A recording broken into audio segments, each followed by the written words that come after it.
Die Vryheidsfront Plus sê dat die Tshwane Metro se inwoners 'n stelselmatige tegniese ineenstorting van sy kragnetwerk beleef, wat die stabiliteit van die hele metro bedreig.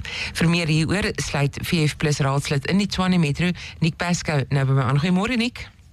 Goeiemôre, Susanne. Laat ek net by jou hoor, Nick, hoe naby is die Tshwane Metro aan 'n totale onomkeerbare ineenstorting van die kragnetwerk? Dis 'n baie moeilike vraag om te vra, want elektrisiteit is mos maar een van daai moeilike dinge om te bepaal voor die tyd. Jy weet, as 'n mens maar na 'n gloeilampie kyk, mens weet nie wanneer hy gaan blaas nie. So teen daai agtergrond weet 'n mens ook nie regtig wanneer die kragnetwerk gaan ineenstort nie. Maar wanneer 'n mens behoorlike voorsorg tref, met ander woorde voorkomende onderhoud, voorkomende herstel, dan gaan 'n netwerk langer hou. Dit gebeur nie, want daar's net eenvoudig nie die mense om dit te doen nie. Wat sal jy omsom as die kern van die krisis? Waar begin 'n mens die fout soek en daar begin regmaak? Dit gaan vir my, dit gaan weer eens na 'n verskriklike lelike antwoord klink, maar dit gaan oor 'n politieke wil. Daar is 'n totale gebrek aan 'n politieke wil. Ja, die mense weet daar is 'n probleem. Die huidige regering verstaan dat die probleem van so 'n aard is dat daar aandag gegee moet word. Maar wanneer 'n mens gaan kyk na die Dunning-Kruger effek, met ander woorde, dit is 'n situasie waar mense nie werklik weet hoe min jy weet nie. En dit is die geval wat ons hier het. Die mense weet nie werklik hoe min hulle weet met betrekking tot die kragnetwerk nie. Die ineenstorting staar vir ons in die gesig. Die aanskaffing van of kom ons sê die indiensneming van mense is veronderstel om te geskied.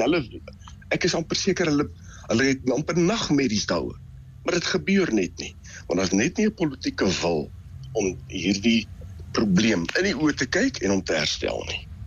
En Nick, buiten vir die ongerief vir inwoners, wat is die langtermynrisiko vir die metro se ekonomiese stabiliteit as die voltooiingssyfer vir kragfoute op slegs 37% bly vassteek? Die ekonomie is al reeds besig om sy tol te eis. Moya en haar mense voorspel 'n 3.9%, as ek my nie misgis nie, groei, 'n ekonomiese groei vir Pretoria of vir Tshwane. Dit gaan eenvoudig nie gebeur as daar nie krag is nie. Ons sien al klaar dat groot besighede wat dit oorweeg het om in Tshwane te belê, vanweë die onstabiliteit van die kragnetwerk, eerder ander dorpe stede gaan soek om te gaan belê. Met ander woorde, op hierdie tempo staar Pretoria Tshwane, die hoofstad van ons land, ekonomiese ineenstorting in 'n spookdorp, by wyse van spreke in die oë. Net so laaste vraag, Nick, wie is verantwoordelik as ongemagtigde personeel weens druk, hoë risiko werk doen en die wet op beroepsgesondheid en veiligheid ernstig oortree? Dit lê vierkantig op die stadsbestuurders se skouers. Wanneer mense gaan kyk na beroepsveiligheid, is hulle noem dit die rekenpligtige beampte die verantwoordelikheid. Met ander woorde, nie die burgemeester. Ja, die burgemeester sy gaan blootgelê word as trakmenieagtigheid. Maar die persoon wat aan die verkeerde kant van die stok gaan staan, is die stadsbestuurder, want die stadsbestuurder is die rekenpligtige beampte vir die stad. Is daar net, ek nog steeds my laaste vraag, maar ek wil net jou laat by hierdie vraag. Is daar in die interim, is daar ondersteuning vir die inwoners van Pretoria wat sukkel met kragprobleme, dat daar kort onderbrekings is weens foute soos kabels wat gesteel word of oorhoofse drade wat breek? Wat gebeur is daar hulp vir hierdie inwoners?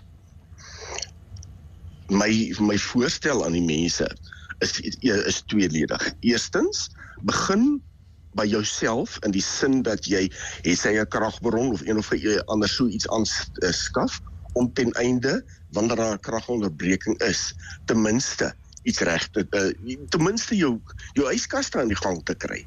Die tweede ding is raak deel van 'n drukaksie teenoor die regering sodat ons hulle uit die kussings uit kan lig. Want uiteindelik is die enigste manier om Tshwane om te keer 'n regeringsverandering. Jy weet, as ons praat van net 26 van 'n moontlike, kom ons sê, teoreties gesproke ten minste 2 mense per stasie, dan is ons ver onder die norm. Wanneer mense gaan kyk, daar is 'n norm en standaarde waar volgens wat aan werk gedoen moet word. Jy weet, krag is veronderstel volgens die norm en standaarde om binne 4 ure herstel te wees. Dit gebeur net eenvoudig nie in Tshwane nie. Ons sien dit soms dat dit daar aan een uit af is of dat hulle nie die kragnetwerk herstel nie. So die enigste manier is wanneer die verkiesing kom, kies vir die regte span, kies vir die regte party wat jou waardes ondersteun, maar kry die huidige regering uit die kussings uit. Nick, baie dankie vir jou tyd vanoggend en voorspoed vir die res van jou dag. Susan, baie dankie, dit was baie lekker om met jou te praat. Groet voorreg, dit is 4+ raadslid in die Tshwane Metro, Nick Pascoe.